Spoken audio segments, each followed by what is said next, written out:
a Motorsport Podcast Network production. Hey gang, it's Noons. This is the V8 Sleuth podcast for Autobarn, celebrating 40 years of being all for the drivers. Shop in store or online today at autobarn.com.au. Now, on our last episode, we caught up with Richard Emery, who's the president and CEO of Hino Motor Sales Australia. And he took me deeper into Mitsubishi's investigations into a V8 Supercar program, as well as the Erebus and Mercedes-Benz Australia relationship, all deep dive topics from his time working in the world of OEMs.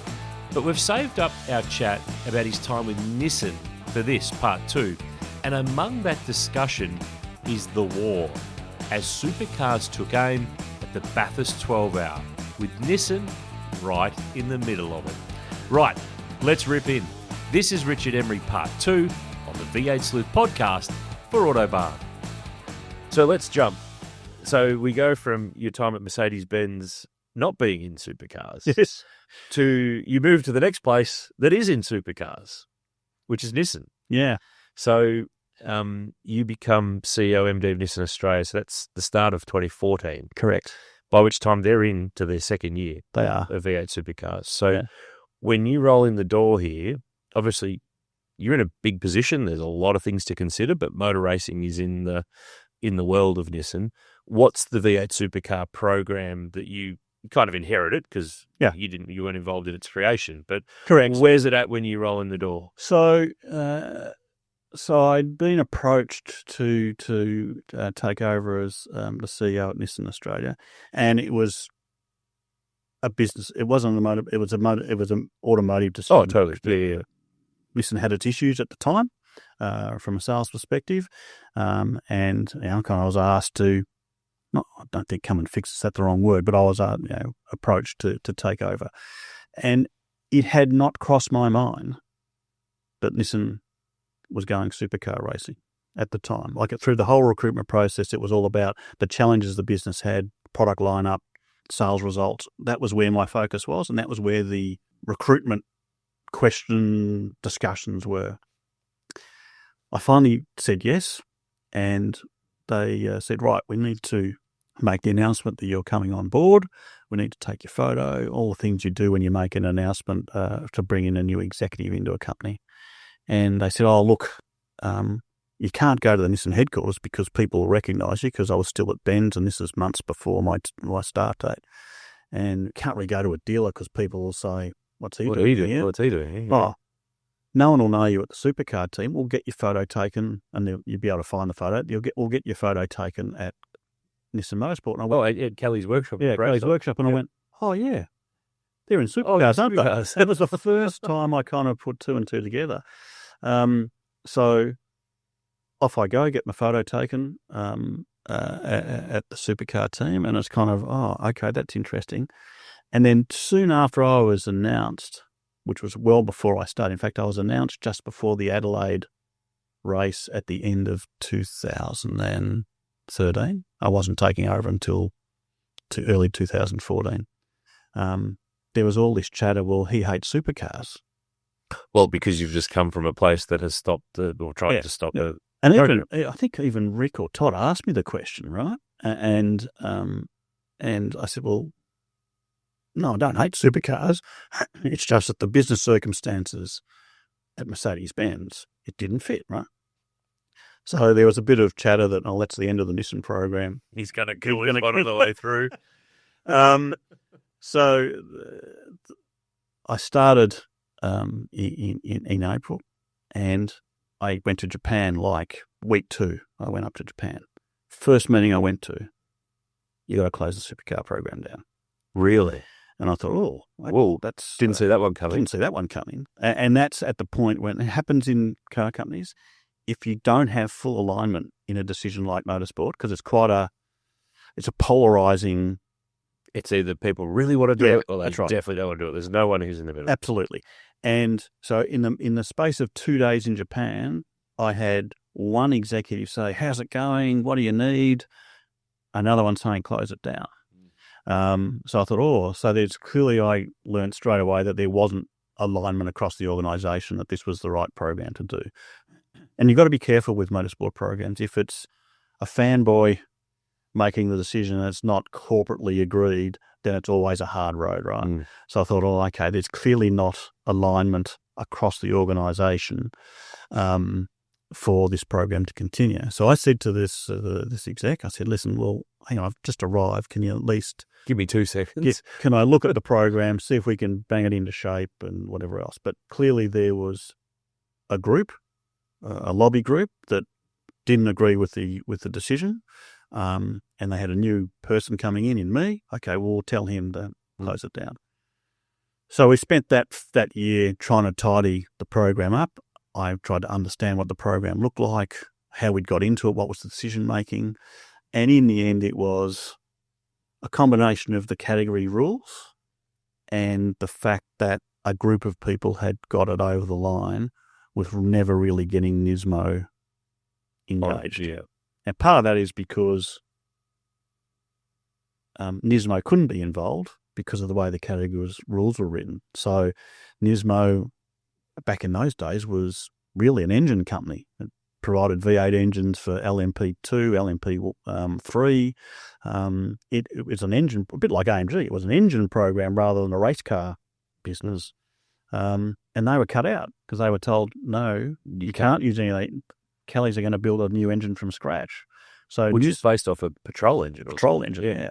So Nismo was saying, hang on a second, in fact, I went to Nismo in that first year, and one of the guys said, look, Richard, there's shells and shells here of V8 engines, V6 turbo engines, all sorts of engines, because that's what they did. And apparently we can't use any of those in Australia, so we're out. So they were disengaged. So every time if you don't want to use our stuff, then why would we want to have any love for it? Yeah. So Nismo weren't engaged, which ultimately was the company's motorsport arm. So that's a bad start. Yeah. And let's be honest, Supercars probably didn't do us any favours either. And they'll admit that now, and I'm sure they'll learn with the new manufacturer coming in next year, that because we were starting from scratch and we couldn't, it would have been much easier just to use one of the Nismo engines and just detune it, to be honest. But that just wasn't possible at the time. And I think probably because of the structure of the sport back then, owned by the teams, it probably didn't foster an opportunity for the new manufacturers to kind of get the right solution for how they did it. So so it was an interesting first couple of months when I arrived as to what we do with motorsport. Yeah. When you get told, right, almost week 1, week 2, right, chop it. Yeah. What did you actually change? What could you actually do to get it to the point where it had a longer shelf life than perhaps some people wanted to have? So first thing you got to do when you're running motorsport programs inside you've got to accept that if you go into it investing on the basis that you're going to win, then don't do it, because you cannot guarantee that. That's not the going in position you should take. And one of the guys in Japan said, well, if you can win, you can keep going. I said, well, that's not how you run a motorsport program. So I brought in a guy called Mitchell Wiley, who had worked on the Rally Art program with Alan Heafy, who's now running Repco's marketing. So Mitch came in and I just said to him, we're going to make this program work whether we're winning or losing. Yeah. So we've got to do other things. We've got to activate. We've got to generate interest. We've got to engage with the sport and the fans, where on the basis that it doesn't matter whether we're first or last. And I think that's the approach you've got to take with motorsport. You can't be too fanboy. You can't be too emotionally connected to the results, because then you wouldn't do it, to be honest. They should just be treated as an absolute cherry on the top if you get those as well. Absolutely. And what I did find when I arrived at Nissan is that we had some pretty boring cars at the time. There was not much excitement and colour in the brand, so I thought motorsport could bring that. So they'd got the program over the line claiming it was to help launch Ultima. Yeah. It's not an exciting car. Which was not an exciting car, right? So I said, well, if you're trying to draw a conclusion between the investment in motorsport and the sales result for Ultima, then that's not going to fly. We've got to add some colour to the brand, whether it be in showrooms, racing, all those other things. So Mitch was basically charged with coming up with a marketing platform or a program around the sport where we could say, hey, this is stacking up financially, irrespective of where we finish.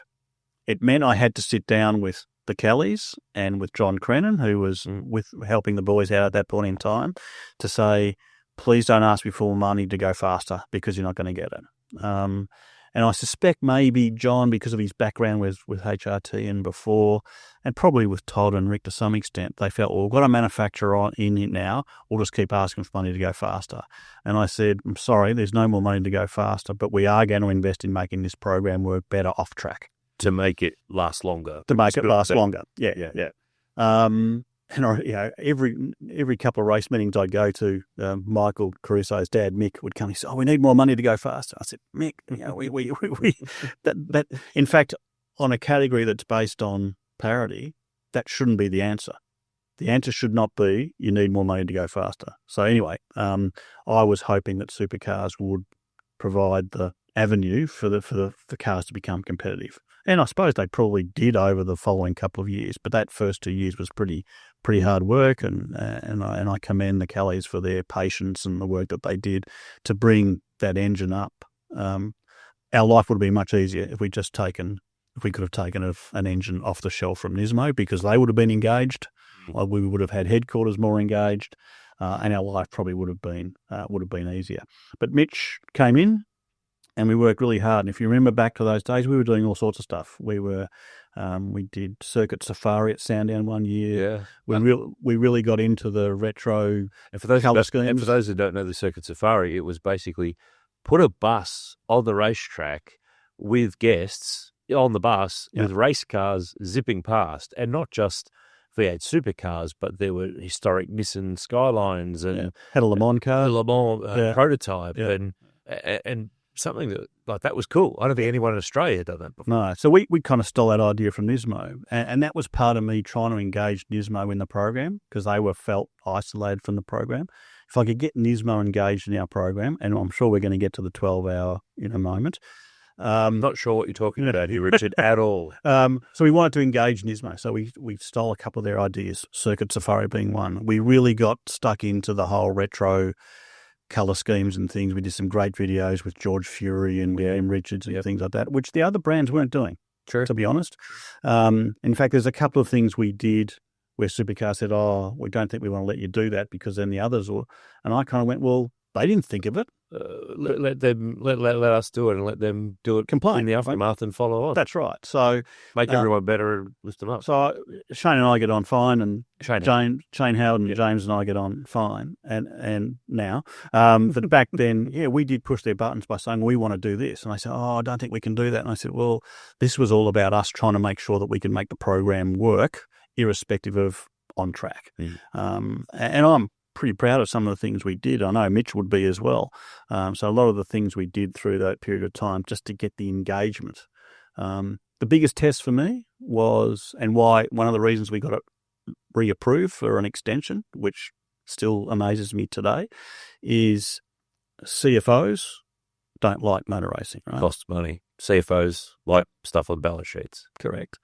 And we had an American CFO at Nissan Australia at the time, and he was not for it at all, and I'm sure he'd been given the nod from upstairs in Japan from a financial perspective. You got to, and we weren't spending a lot of money, less money than people think, to be honest, on our supercar program. Anyway, I took him to Bathurst. The CFO, right? Took the CFO to Bathurst. So you're on the sweet the CFO mission here. Yeah. So wasn't really engaged, not a motorsport person. I think Mitch took him up to the top halfway through the race. Anyway, he came back down rest of the day, trying to gauge how he's reacting. Anyway, at dinner that night, he came to me and he said, "I get it." And he said, "There was people up there waving Nissan flags." And I said, "Yeah, it's a really unique sport where people barrack for your brand. So if you spend $1 million, I'm a Carlton supporter.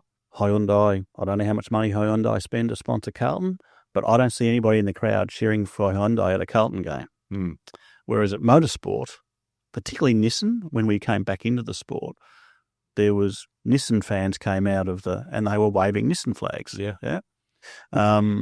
And he said, I kind of get that. That's kind of unique, isn't it? The people are cheering for your brand. And I said, yeah. And motor racing and automotive is one of the only sports where that kind of can happen. Yeah. So then we started to engage with Nismo. We did the GT Academy. We were one of the countries that really got stuck into GT Academy. Josh Muggleton nearly won the first year. Yeah. Matt Simmons won the second year.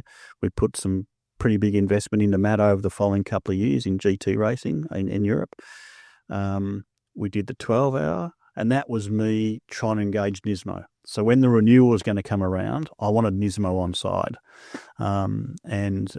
So we did a lot of things with Nismo in those following years aside from supercars. In fact, I would argue through those couple of years of any manufacturer in Australia, probably other than Porsche, we were committed to supercars, GT racing, and we were doing GT Academy as well. So we had a fair bit in play on automotive to try and build that program. Yeah.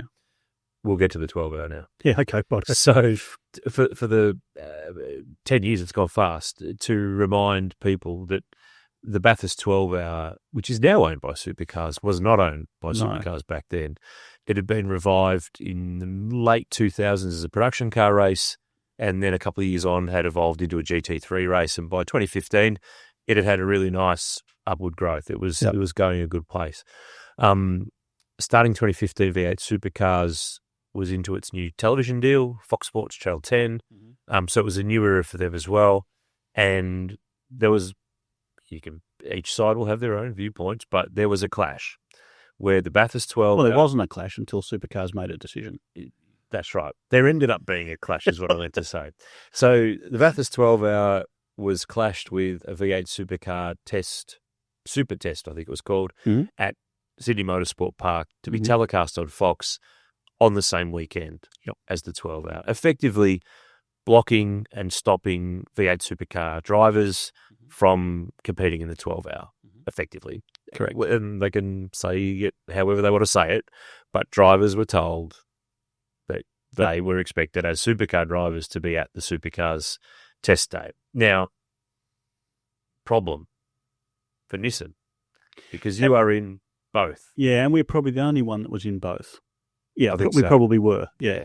So take me back to before that, of how, from your memory, that all occurred, because your organisation was the one that had both things going on and was the most affected. And clearly there was plenty of politics, plenty of arguments, plenty of to and fro, but take me back to the pathway that led to all that, because it's a fascinating, unique situation.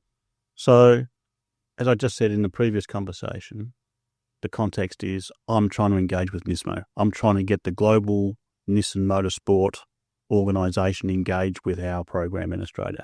Because when did that, so the Supercars deal of 2013 when did that finish? 3 years. So that was finishing at the end of 2015. Yeah. And you're in the start of 2015, all this shit goes on. Yeah. And you're trying to get that renewed to make it keep going. Yeah. So I'm trying to get Nismo engaged so that if it goes to a board level, someone's going to turn to Nismo and say, should we be doing this? I want Nismo to be, oh, yeah, we're engaged. Yes. Yeah. So I'm trying to engage with Nismo. So the GT3 GDR at the time was a pretty good piece of kit. Great piece of kit. Awesome and piece of kit. It would suit Bathurst. So they showed interest. I approached them to say, would you bring a car to Bathurst? Through Alex Buncombe, actually, who was driving with Todd in the Enduros, who was racing the GDR in Europe. Talked to Bob Neville, who was running the program in Europe, and Nismo in Japan. They said, yep, we think that's a good idea. A guy called Darren Cox, who was running the motorsport program at the time, and they were doing Le Mans, and he wanted to lift the profile. So it kind of aligned. Let's do Bathurst. So the plan was to have Gio, Rick, and Alex Buncombe drive the car, and then Supercars put the test on the same weekend. So I went to see James and Shane, so James Warburton and Shane Howard, who are now both back in charge, and probably the most angry I've ever been in a meeting, I suppose, because we looked at how we're going to do this, right? So we said, well, we'll have a helicopter get Rick back and forth. And every time we said, well, what if we did? What if we did? They just said, no. So they weren't going to listen at all. Now, post that, James and Shane and I, they were fighting for that they were doing what they felt was right for their organisation. Protecting their patch. Yeah, absolutely. And I'll come to that in a second. And obviously we were doing the same thing. I was doing the right thing by Nissan and Nismo. They probably didn't understand, or maybe I didn't explain the context is I need Nismo on board if we're going to keep Supercar protein. Yeah. But anyway, they became intransient. Every time we came up with a different solution, they said no. We looked at I spoke to helicopter companies about how quickly we could get Rick between Bathurst and Sydney Motorsport Park, and it just became intransient. So I had a meeting. I'm trying to think which race it was in the supercar truck with the two of them, and they were just ready to say no to everything I put up. So no matter what I was going to put up, they were just going to say no. And I think at the beginning of the conversations, there technically wasn't a rule that Rick had, the drivers had to be at the super test. But I think once they knew the challenge that we had, they probably changed the sub-regs or something for that. I think there was a rule put in that, the primary driver had to be at that. It was a compulsory. Well, what I said, or what if we don't run Rick and we run somebody else and they said, he can't race in the championship. So they threatened. So if Rick didn't do the test, that Rick would not be accepted in the championship. Yeah. One of their champions, a team owner. Wow. Because I can't see what are the consequences if I choose to run Rick. I didn't want to do the wrong thing by Rick either, but also thought good chances when we were on stop. So yes, that was in the end it just became intransient. So then of course we went back to Nismo and they said, well, let's do something completely different. Let's put the gamers in the car or Gio. Because I think Alex Barton had to pull out. He had to pull out late because his wife was having a baby. Yep. So then we said, well, Gio, we wanted Gio because he was a great personality and fast one. Which we saw that weekend. Crazy fast. And then Darren Cox said, because he had a lot in store on GT Academy, he's gone really out on the limb, as you saw in the movie, right? That they made about it. So he said, well, what if we send a couple of these gamers? Not just straight out of it, they'd got to have been driving in Europe for a little while. We said, okay, well, what the hell? Which is why we won outright and we won the Pro-Am or whatever it was, because they were AMs. Yeah, Florian Strauss and Wolfgang Wright. Yeah, and they just had a lap time to run. They just ran a lap time all day and did a great job. And then they let Theo loose for the last hour. Well, and that last safety car where he's third on the restart, he blows it out of your way at sort of basically just after the control line, blows a Bentley away up mountains. It is one of the best, because it's not the 1,000, it doesn't quite have the same cut through to the general population. Yeah. But I'm sure if you go online and you look up where those video is on YouTube, and it's probably up there 20 times from 20 people, it is a fantastic piece of motor racing theatre, that last 10 minutes of that 12 hour. And actually, it's the previous 20 laps that are more impressive. Because I think people forget, they see those last two safety cars where he went from 6th to 3rd, and then obviously with the last safety car, won the race. But I remember looking at Bob Neville with about, I'm going to say, maybe 20 laps to go. And Gio was, I think, 10th or 11th. He came from a way back. I'm not sure where exactly. I don't know if anyone's got any vision of the 10 laps before. There must be some in-car somewhere. Because I remember Bob looking across at his 2IC and saying, I think he's going to win this. So they knew with about 20 laps to go that the thing was on fire in terms of him driving and the car's performance. And then, of course, they were convinced he was going to win until that last safety car when the Porsche went in at the last corner. Because, of course, that looked like it was blowing the chance. So I think with about 5, before that safety car, I thought they thought they were going to win it. And that last safety car, they went, that's blown it for us. Only for you to light it up, Porsche out really quick. And lit it up. And then he went great. And delivered one of the best wins at Bathurst. And then you had the craziness of the Aston Martin belting into the Audi at the last corner in the background. It was just amazing motor racing theatre. What did winning the Bathurst 12-hour do for you? I mean, in terms of what it meant for your relationship to Nismo, what it did for the brand locally, the background of the Blues with supercars in the lead-up, did it make it all worthwhile? Oh, yeah, I think so. Absolutely. Locally, I think absolutely it did. It really got us engaged with Darren and the global motorsport program and with Nismo.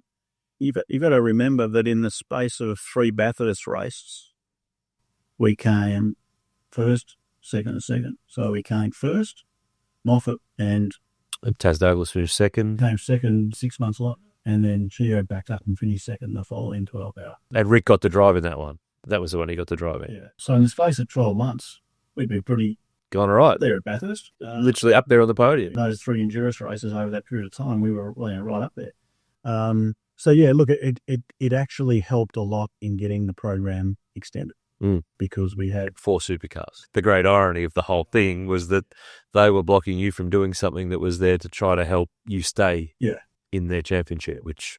But look, and James and Shane and I, we were sticking up for our various organisations, no hard feelings. No, that's life. And, ironically, several years later, it was a supercar event anyway. Yeah. Oh, not much. I think the next year it was that they bought it. But tell me, did you know about the secret plan to wheel a Nissan Altima V8 Supercar into Mount Panorama that weekend to do a photo shoot with the GTR GT3 car? I don't know what you're talking. It happened. I've seen the photos. Yes, it was. So that was a little bit of a, we are doing this come hell or high water. Yeah. Whose head was that going to be on? PR guy, Chris Jordan, Grant Rowley, someone? All of those. Yeah, it was like... Probably Chris and Brown. It's a great shot. It was well worth the... Was that all done under the secret of darkness of wheeling cars in? And I don't know how they did it, but I knew the plan. I said, look, we can make it happen less. Yeah, I'll ask them. That'll be a chat for the podcast for them sometime. So the deal does get renewed for supercars for Nissan. So that's what, 16, 17, 18, another 3-year arrangement. The only global motorsport program that got renewed. So I put that down to Mitch's hard work for us to be able to show on paper with data and science that this program is worth doing, forgetting the on-track performance. And, we did a lot of work in the previous couple of years. As I say, we're engaged with Nismo a lot. I'm trying to think which year it was, but I had taken the decision that we were going to try and move the program more towards an engine supply. Because if you remember what year did we start talking about allowing V6s and 6-cylinders? 2017, 16. Because 888 went and had that 6-cylinder in that Sandman. And So I thought, well, actually, there's a chance here that I can fully engage Nismo and turn it with their sort of engine. And turn it into an engine program. In other words, say to the teams, we're not that sort of support anymore. Now we're an engine program, and we will provide you with engines. Which is a pretty big chunk of a supercar team's, budget. And I think Dave Stewart and Craig Hayes, I think they might have gone to Japan to see Nismo when that whole conversation around 6-cylinder endings and other options were becoming available. And my intent was to get Nismo engaged to say, well, you can be the engine supplier. We'll pay Nismo to be the engine supplier. And we move our program to be an engine provision rather than the way the program worked before that. But obviously I met this one at the end of 2017, and obviously the program didn't get extended. And that's probably because, once again, different factions, different financial circumstances, brand circumstances. By then, Nismo and Darren Cox's global motorsport program had kind of fallen off the radar because of the disastrous Le Mans program. Yeah. So motorsport was a little bit on the nose a little bit. It was always going to be hard to get it extended again. But the one hope would have been turning it into a Nismo engine program rather than what we've done. As an actual factory team, Yeah. overall type of situation. So the Kelly boys which year was it? So there was a wild card with Rene Gracie and Simona Di Silvestro that they ran a Falcon one year with ProDrive, and then the next year they were part of the Nissan side of things with Harvey Norman. So, and then Simona comes into our world as a full-timer for 3 years, I think it was in the end. How big a part were you and Nissan in all of that coming together? Yeah, we certainly were engaged in it. We obviously for different reasons. So Kelly's, I suppose, had a sponsor and an opportunity. From our perspective, it was more about the timing. Was they came and said, "Look, there's an opportunity for Simona," which we supported. I think Simona was probably talking to Triple Eight, and there was Triple Eight on the radar. Yeah. And yes, we said yes, we would support, because for us it was an opportunity to encourage females into automotive and motorsport. And just at about that time, we once a year at Nissan, we used to have kind of an intake, not intake, but we used to have people come from Monash University who were about to graduate to say, look, automotive is a good career choice. Yeah? Come and have a look at what you could do. And lots of things you can do in automotive. Yep. And I think 20 people came to this into the boardroom. We talked about a business. And I think there was 4 out of 20. And automotive is very skewed towards male. And that's because the intake, coming at the ground level, is mostly guys are engaged in automotive. Girls don't tend to be. Because, well, if we're ever going to get that sort of position of having a better mix, you've got to start at the base. You've got to encourage. The same at motor racing. Yeah. It's a very unique sport. It's a sport where males and females compete equally. Yeah. Not many sports like. The car doesn't know who's driving, or the car, or whatever it is. So from Amazon, we thought, well, Simona and motorsport's a good opportunity for us to say, actually, automotive is a genuine career and opportunity, no matter which set you are. We could have used, our plan was to use Simona, and she did do some work with us with schools and universities to encourage more of an intake into the industry, particularly at workshops, mechanics and technicians. That's very skewed towards male. It's changing, but it's slow change. So we actually saw Simona as being able to achieve that for us as a corporation. From Rick and Todd's perspective, it was probably more commercial and publicity, but also Simona could drive. Right? Yeah, totally. Totally. I think people forget that. Yeah. There's no tokenism in Simona. She could drive, and she was good enough to be in that 20 car grid. Yeah. And I think if she'd stayed longer, even more, she was, because we all accept it's a hard car to drive. Yeah, it wasn't like she was the fourth of the 4 cars they were winning. She was miles away, but it wasn't a race-winning car. So, if she was in a Triple Eight car, a Tickford car, or whatever, yeah, I mean, you don't finish on a podium of an IndyCar race by accident. So, it's a real deal. So, yeah, we were quite motivated to be part of that. So we did support that program, absolutely, and supported Simona taking that step. Knowing now all the things you know and we're exposed to in the Nissan V8 Supercar era program, looking now at where we're going into the next era now of another brand coming in with Toyota, and it's the brand that everyone thought would never come, and it's coming. The Super is going to be in supercars next year, which is massive. It's one of the biggest news stories in the history of the sport in Australia. Knowing what you know and have seen, what would you like to see play out with this next era, with the new brand that's coming in, and how it's done, how it's dealt with, pitfalls potentially?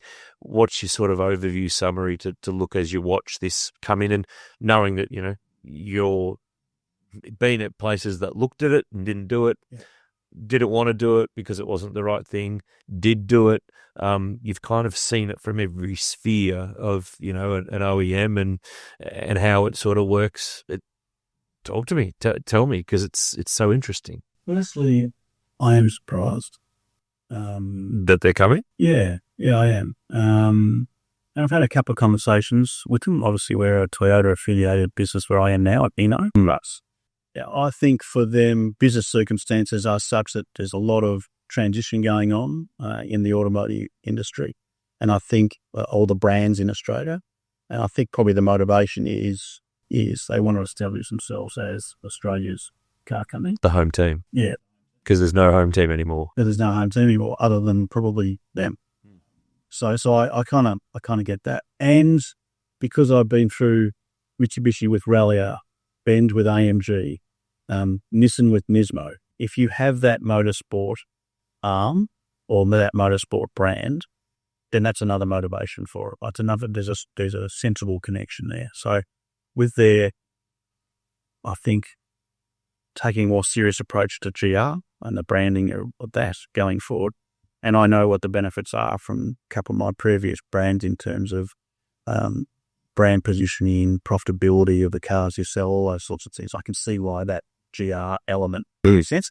And talking about global politics of OEMs, Toyota are engaged in motorsport around the world. So in that regard, there's probably alignment. You've probably got HQ that in Japan that agree that motorsport's a good thing to be involved in. So yeah, the ingredients for that program are there. And one of the things I said to people that listen is, if you're going to be involved in a sport, then you should be involved at the peak of the sport in any given market. So if you're going to be involved in motorsport, that's the first decision. Yes, we want to be involved in motorsport. Okay, where is the elite level of motorsport in Australia? Well, it's supercars, yeah? So once you decide that we want to be engaged in motorsport, then you've got to have a serious conversation around being involved in supercars because it is the elite level of a sport in the market. Given what we've seen with the other brands when they came in to supercars, yes, how important is it that they're competitive straight away? Yeah, pretty important, I think. And I don't think supercars will make the same mistake that perhaps they made with ourselves back in the day. The politics of supercars has changed. You think back to when Nissan came in, I often said this to Jane Fuller at the time, the OEM's interests were probably priority number 5 back then because team owners own the sport. So the teams, they were priority number 1. TV was number 2. Fans were maybe number 3. Kind of OEMs were kind of 4 or 5, the manufacturers, in terms of who's important to make this decision. I think that's some of those have changed now. James Warburton comes back into the sport now with a different corporate structure in terms of being able to make decisions. So I think it will be very important for them to be competitive. The problem is, for Toyota from a branding perspective, if they do win straight out of the box, are you giving them any freedoms? It's a delicate fine line. And I think sometimes that's what the fans out there who love the sport so much and are, like you said, that wave the flags at the top of the mountain and are so invested and so passionate and so into it. It also then flips the switch on, well, when certain things happen in a way and they're just so finite between balancing competitive, sporting, technical, commercial,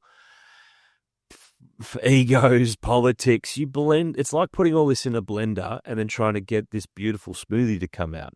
I don't care how good your blender is or how good a blender maker, your button presser you are. It's very, very hard to keep everybody happy. I mean, you think about in just general life, keep everyone happy in your household or in your family or in your business. Try doing it on a scale of about 1,000 in all of this to make this all work. It's really hard. So all those little bits, they all add up. It's going to be a task. It's going to be a really delicate one, as you say. So firstly, yes, I think it's important in year one. And I don't know enough about the Toyota program internally. I do, if irrespective of whether they win or not, some of that's going to get down to how corporately supported it is. Is it everybody's in and everyone's committed?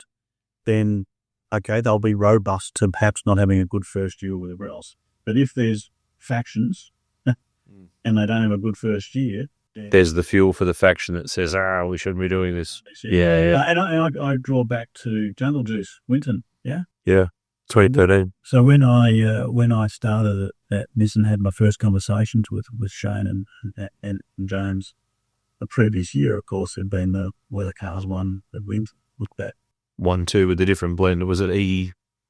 whatever it was, 70, something like that. And one of the examples I gave to them at the time in terms of supporting Nissan's investment is probably you didn't support Nissan enough that weekend. So if you remember, there's a lot of drivers from other teams say, Jungle Bush, and that's what I won.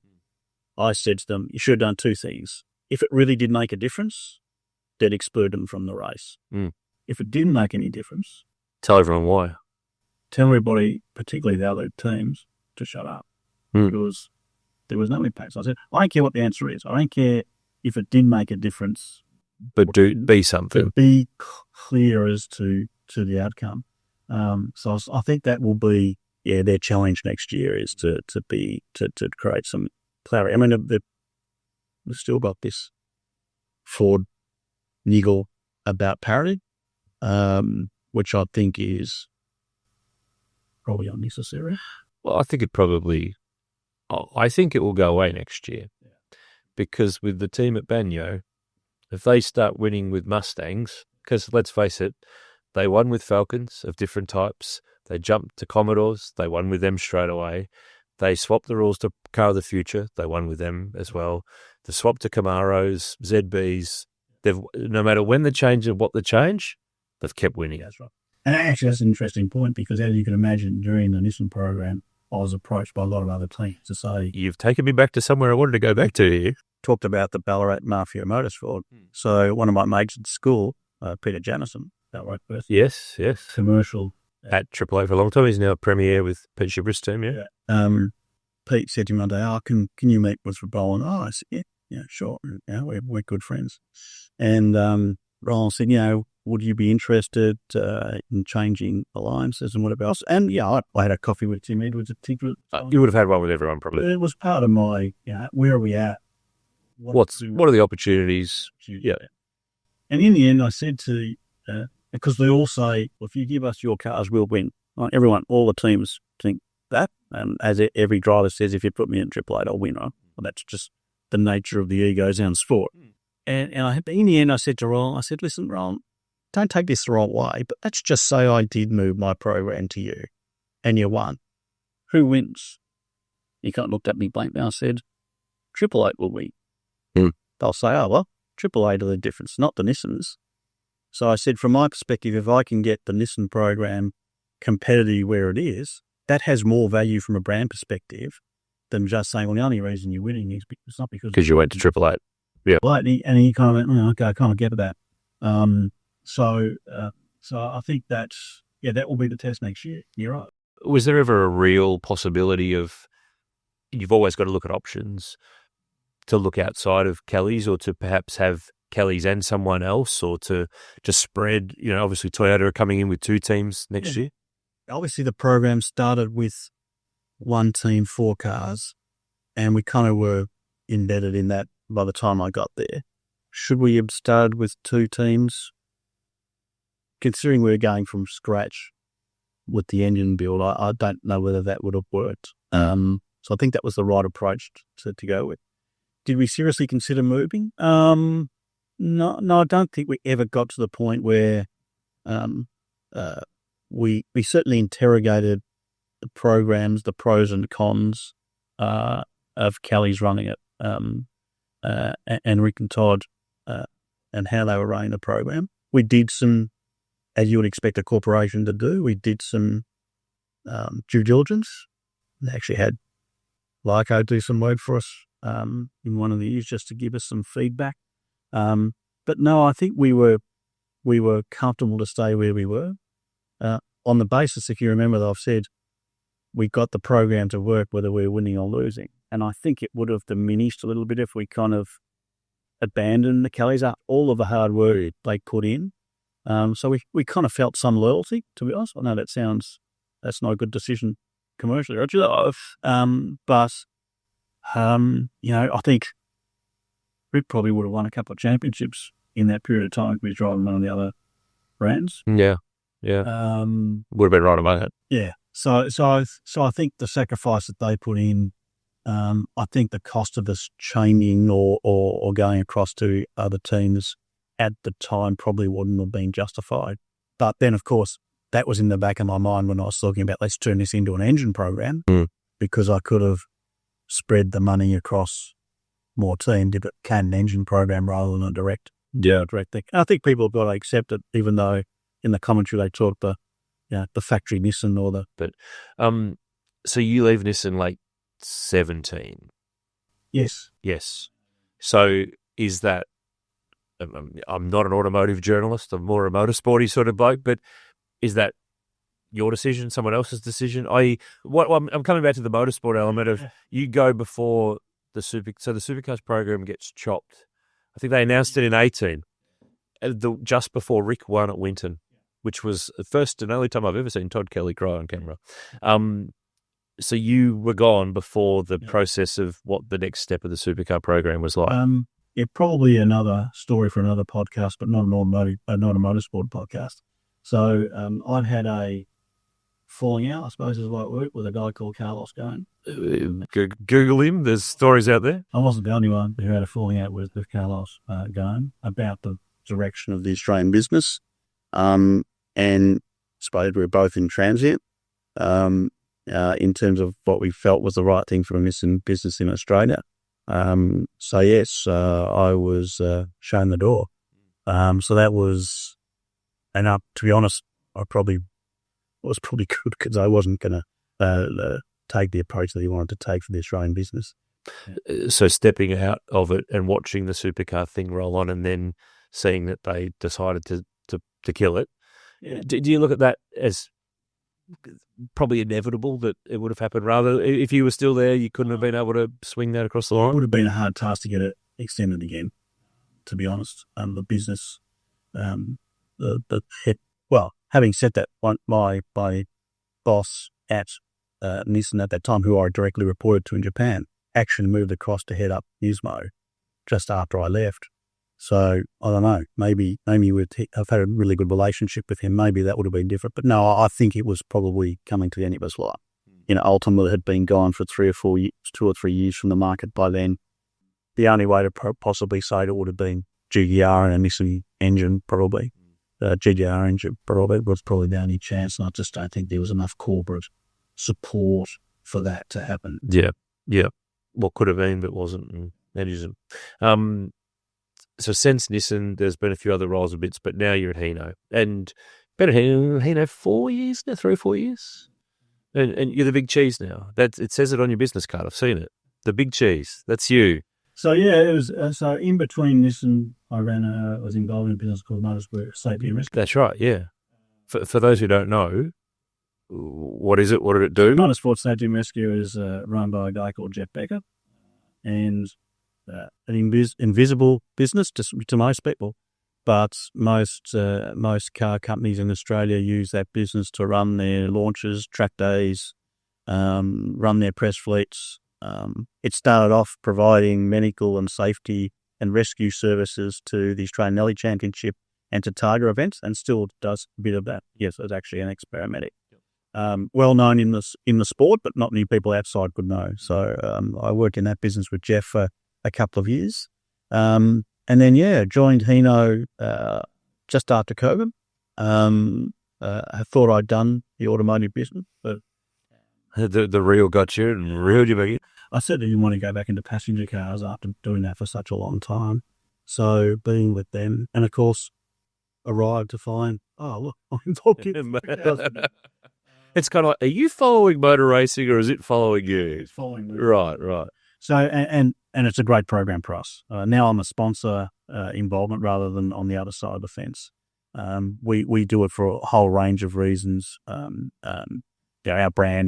Hino brand is based on technology and safety and things like that. So we execute in supercars through the Hino hub, which is the tech side of supercars. Because ultimately cars itself are low tech, dare I say, sports sedans in the old talk. But when supercars start talking about tech, that's when Hino comes into people's vision through the Hino hub. So that's the technology side that we want to connect with from a brand. Safety, we sponsor the rescue crew and the safety crew with our trucks. So that's our connection to supercars. Works really well for us in terms of our engagement with our customers, our dealers, and our key stakeholders. So yeah, we've been involved. I think it's 9 years now. We'll just extend it. Yeah. I think you're up to 10 next year or 10 this year. And we've extended it for a few more years. So yeah, we really, obviously I'm back engaged with Shane and with James Wardson now. And from our sponsors' perspective, yeah, it really works for us on a number of different levels. There's a lot of noise every day, socials, the fan base. I've read for 30 years that the sky is falling and supercars is nearly dead and all that sorts of things, which is actually quite funny. But I want to hear it from someone who has been on pretty much all the sides of the fence now and the side of the fence that you're on. So you mentioned, so you've got an involvement with the Hino Hub. So we see that in the broadcast. The safety team, it all clicks back to what your brand is, what your products is. You've got an involvement with Team 18. You're on Anton De Pasquale's Camaro. You've worked with us last year on our regional tour where we took Garth Tander, Crompo, Stevie Richards, Dave Reynolds. We went to 3 regional centres in Victoria to connect with Hino dealers, their customers. And yes, we're having a great night talking car racing and giving away stuff and having fun, but it's about engaging with people in places that there's not a race in Bendigo or Ballarat or Sale. And that is directly back to what we learned in those Nissan days with Mitchell Wiley was, how do we extend away from the race weekends? Because there's only 13 of them.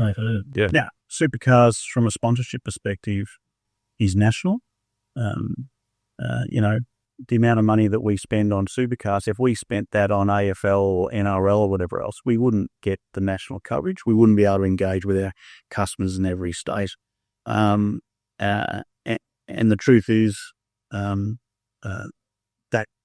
national footprint, and because we're trying to engage beyond race weekend, which I think is important, that's where we get our coverage in terms of customer engagement, dealer engagement, and things like that. And you can be a bit of everything. So you've sort of got an involvement with a team, corporate. You can bring people to the track, which you could use the team to connect through. You've got the telecast stuff with the Hino Hub. And have you seen Larko's got an actual time clock now? They've actually put a timer on his Hino Hub that he's got to try to stick to. Everyone's not quite. A few people have asked, why is there this countdown clock on his screen now in the Hino Hub? Because that's them giving him a time limit to do his piece with him. Well, that's probably good, because if he goes over, they'll probably want to. They'll charge you more.